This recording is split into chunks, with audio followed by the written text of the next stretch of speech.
May 17th, 1943, Camp Cook, Central California. Lieutenant Taro Yamazaki stood at attention in the dim barracks, salt still crusted on his naval uniform from weeks adrift in the Pacific. Outside, truck engines rumbled to life.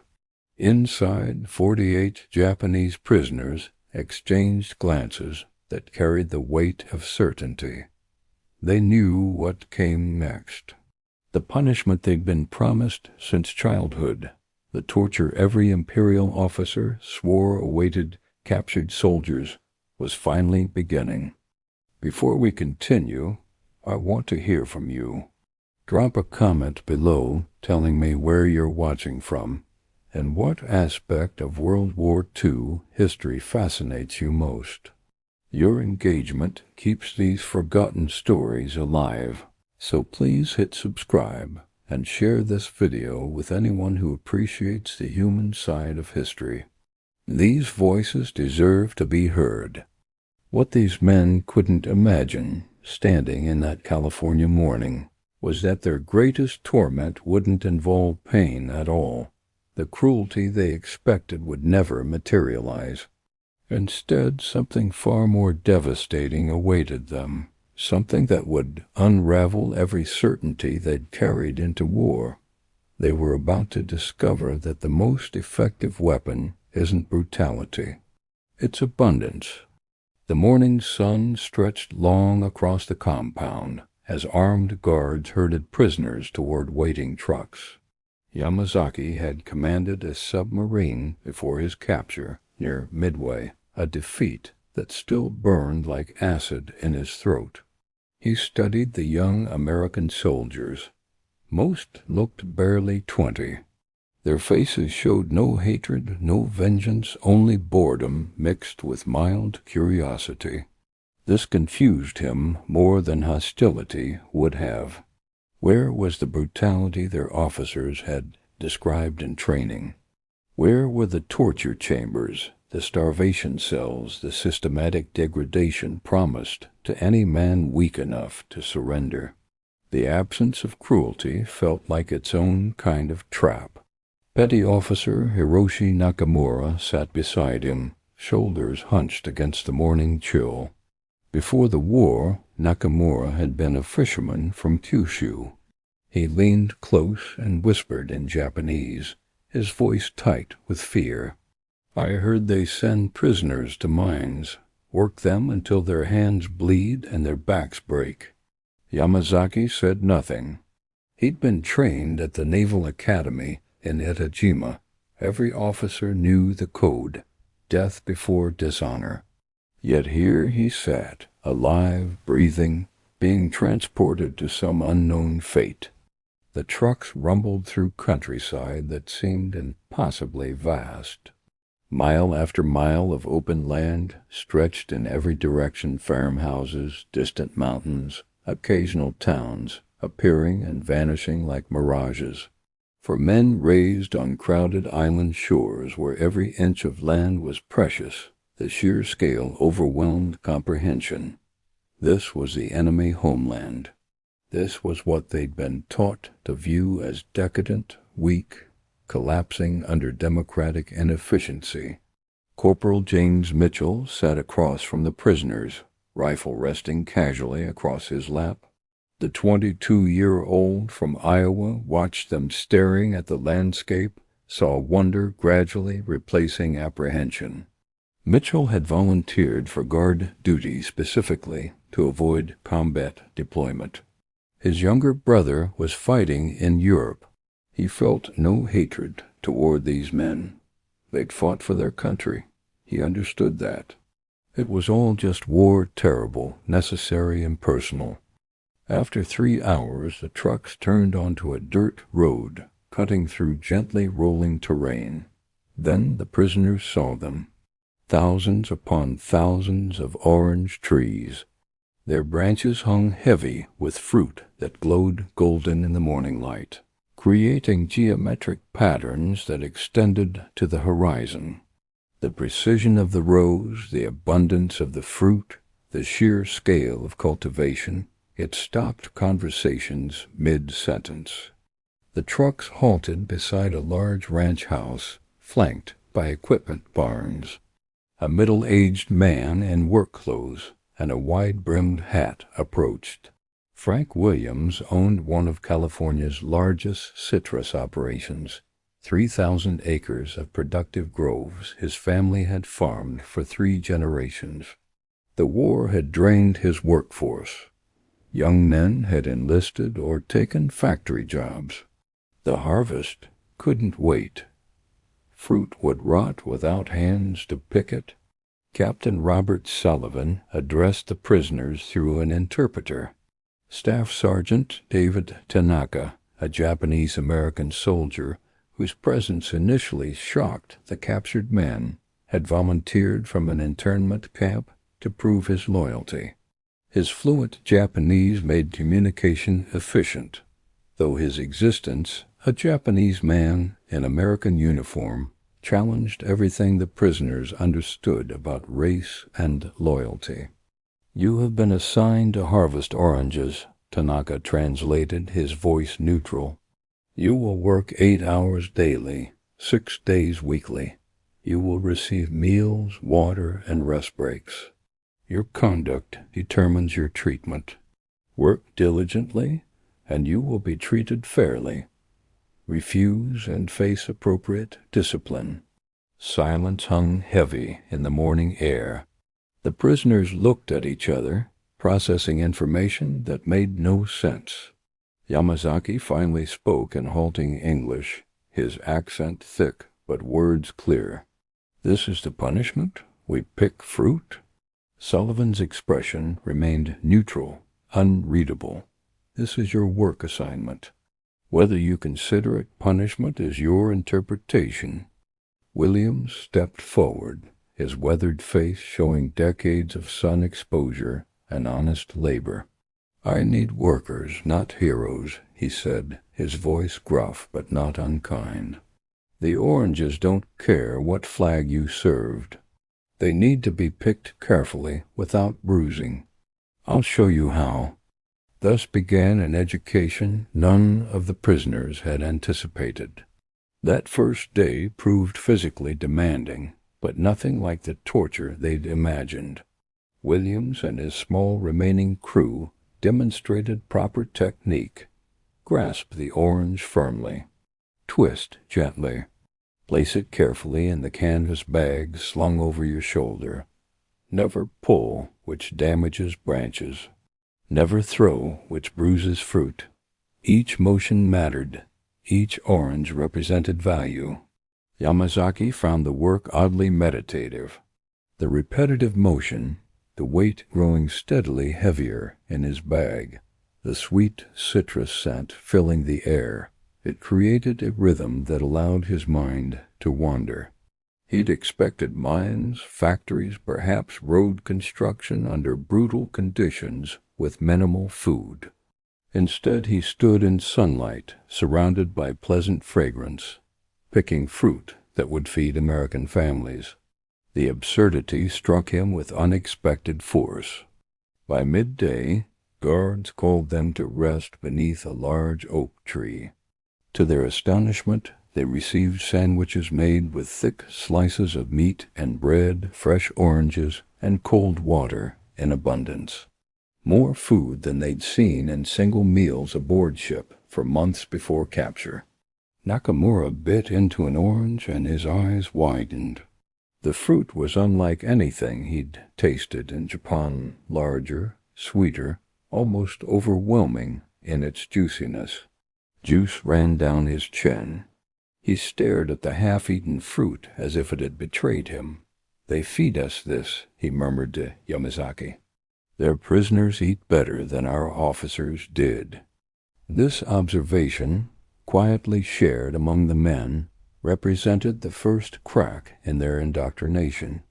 They'd been taught that America was weak, its people soft, its industrial capacity exaggerated propaganda. Yet here was evidence of agricultural abundance so vast that prisoners' enemy soldiers could eat premium fruit casually during work breaks. Williams walked among them during rest periods, examining picked fruit, offering corrections and praise with equal measure. Through Tanaka's translation, he explained California's citrus industry with obvious pride. "Last year we shipped 75 million boxes of oranges," Williams said. "1 box for every 2 Americans, and we still export millions worldwide." The prisoners absorbed these statistics in stunned silence. Petty Officer Kenji Sato, a former supply clerk who'd kept meticulous records, did quick mental calculations. The numbers seemed impossible. Japan's entire agricultural output had been strained even before the war. Rationing had started in 1940. Rice shortages were common. Meat was luxury reserved for special occasions. Yet America produced fruit in such excess it could feed prisoners generously while fighting wars on 2 fronts across 2 oceans. Over the following weeks, a subtle transformation began. The work itself created unexpected consequences. Unlike military discipline that demanded obedience through hierarchy and punishment, this labor operated on different principles. The fruit itself was the standard. An orange picked poorly showed damage immediately. There was no hiding poor work, no faking competence. Quality was visible, measurable, honest. Williams treated the prisoners with blunt fairness that confused and gradually impressed them. When Private Toshiro Watanabe worked carelessly, bruising fruit through rough handling, Williams pulled him aside, not with anger, but with patient instruction, showing him again the proper technique, as if teaching a nephew.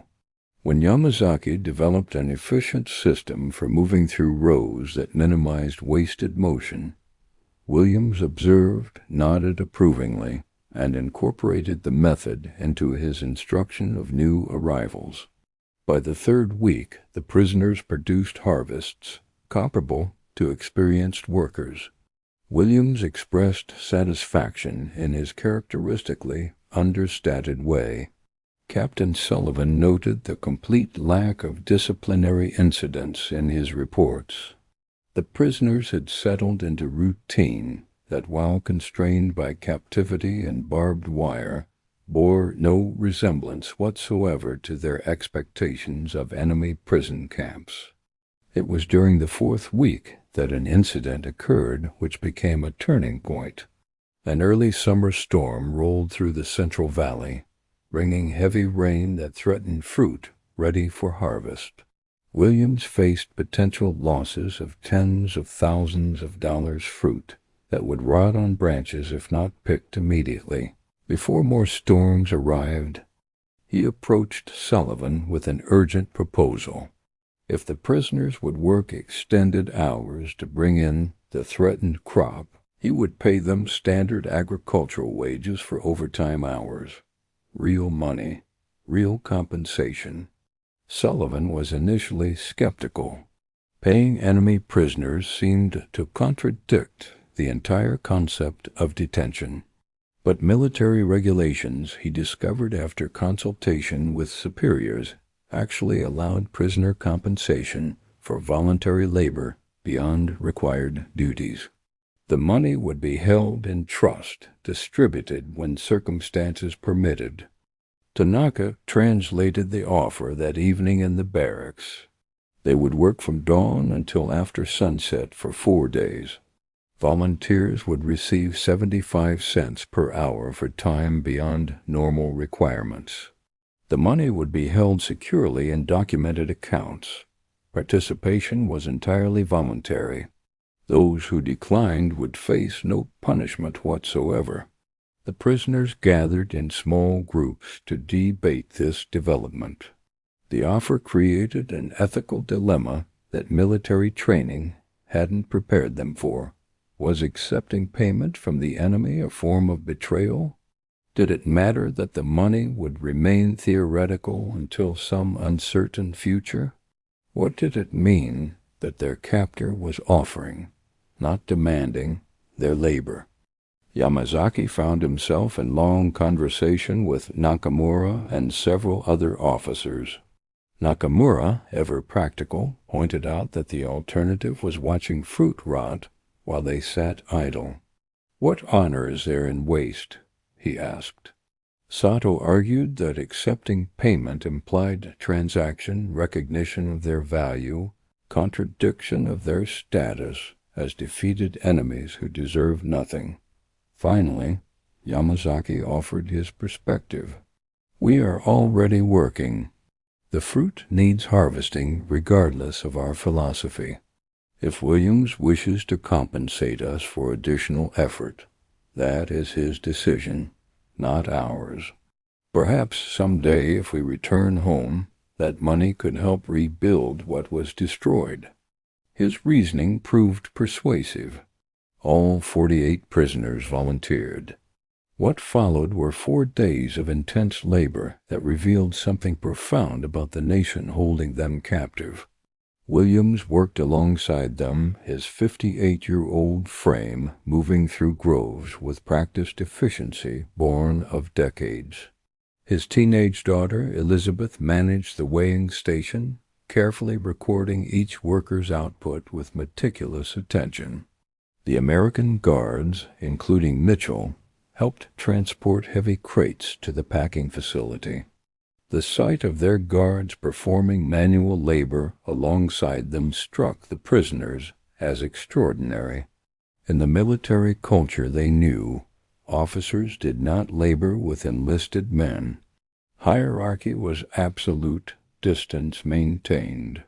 Yet here was Williams, clearly the authority, picking fruit with the same intensity as everyone else.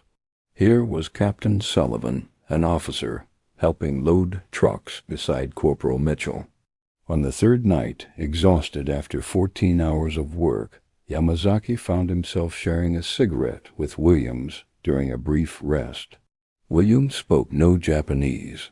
Yamazaki's English was limited, but Tanaka was nearby to facilitate conversation when words mattered.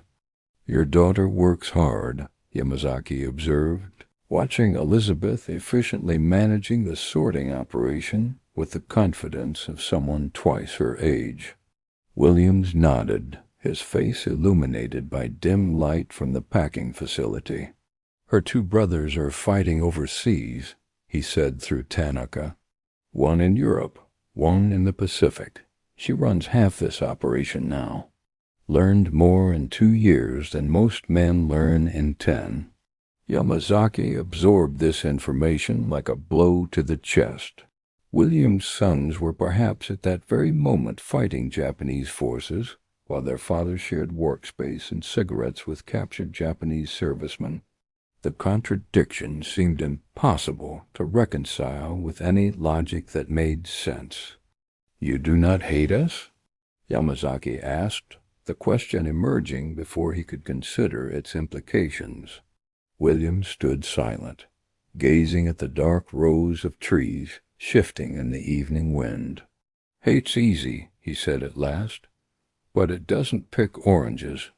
My sons fight because they must. You fought because you must. Now fruit needs harvesting. Hate has nothing to do with it." The prisoners had never encountered this thinking, the separation of feeling from necessity. Williams wasn't humane because of orders. He was humane because the work demanded cooperation, and cooperation required dignity. The harvest succeeded. Over 6,000 boxes of premium fruit were shipped to markets and military commissaries. The prisoners received written records of their wages, proof their labor mattered. More than that, they glimpsed a system built on different principles.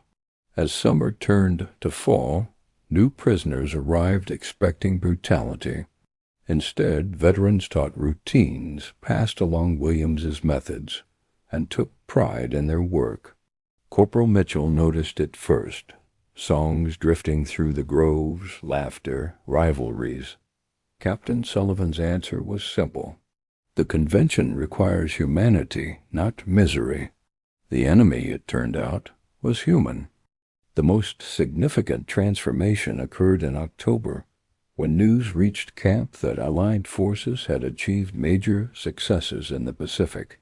Island chains were falling, supply lines were collapsing, the empire was contracting. Nakamura received this news with visible distress, understanding that each Allied advance meant Japanese retreat, Japanese casualties, Japanese families mourning sons who would never return. Each victory represented defeat for forces that might include friends, brothers, fathers. Williams found him sitting alone during a rest break, his untouched lunch beside him, staring at nothing. Through Tanaka, Williams asked if he was ill. "My brother serves in the Navy," Nakamura said quietly. "I have not heard from family since capture. I do not know if he lives." Williams nodded slowly, his weathered face softening. "My oldest son is on a carrier in the Pacific. I haven't heard from him in 3 months. He paused, letting the parallel settle between them. "We share this worry."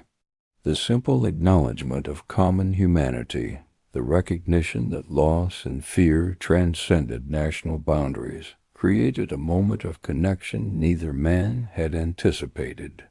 They sat together in silence, two fathers and brothers worried about loved ones in harm's way, temporarily released from roles of captor and captive into simple shared humanity. Yamazaki witnessed this exchange from a distance and felt something shift within his understanding. He'd been raised in the Bushido tradition, taught that surrender meant eternal shame, that death was preferable to capture, that the enemy was fundamentally inferior. Yet here he was, alive, working in California sunlight, treated with basic human dignity by people his training had taught him to view as beneath contempt. That evening he began writing in a small notebook Williams had provided at his request. He recorded his observations, his shifting perceptions, the slow dissolution of certainties that had once seemed immovable as mountains. He wrote about abundance he couldn't explain, about kindness that felt more devastating than cruelty, about orange groves that were dismantling his understanding of the war. The harvest ended in November as cold slowed production. Williams gathered the prisoners with Captain Sullivan and the guards present. Speaking through Tanaka, he addressed them formally. "You worked well," Williams said. "This harvest succeeded because of you. I've reported your conduct to military authorities. You earned your wages honestly. That money will be returned when circumstances allow." He paused. "I don't know what you believed about America before coming here, or what awaits you at home. But understand this, you were never punished. You were men doing necessary work. That's all any of us are." The prisoners stood in silence. Several bowed, respect passing beyond rank or captivity. As trucks carried them back to the main camp, Yamazaki looked once more at the orange groves rose stripped bare, dormant until spring. He understood then that he had been punished not by cruelty, but by kindness. Kindness that forced him to question everything he'd been taught. America's power was not only material but moral, the ability to treat enemies with dignity. That realization cut deeper than defeat, suggesting the war itself rested on false premises. The truth followed him through years of detention and home to a devastated Japan in 1945. His stories of American prison camps, paid labor, food, abundance, sounded like lies. Many former prisoners chose silence instead. Yamazaki did not. His English found him work in rebuilding Japan. He exchanged letters with Tanaka, now back in California, helping Japanese Americans recover from internment. In 1962, a letter arrived from Frank Williams, now old. The groves still bore fruit. His children had survived the war. California oranges were even shipped to Japan. He invited Yamazaki to visit not as a captive, but as an equal. Yamazaki never went, but he kept the letter, teaching his children a hard truth. The greatest defeat is not cruelty, but humanity, an orange, sweet and freely given by hands that could have withheld it.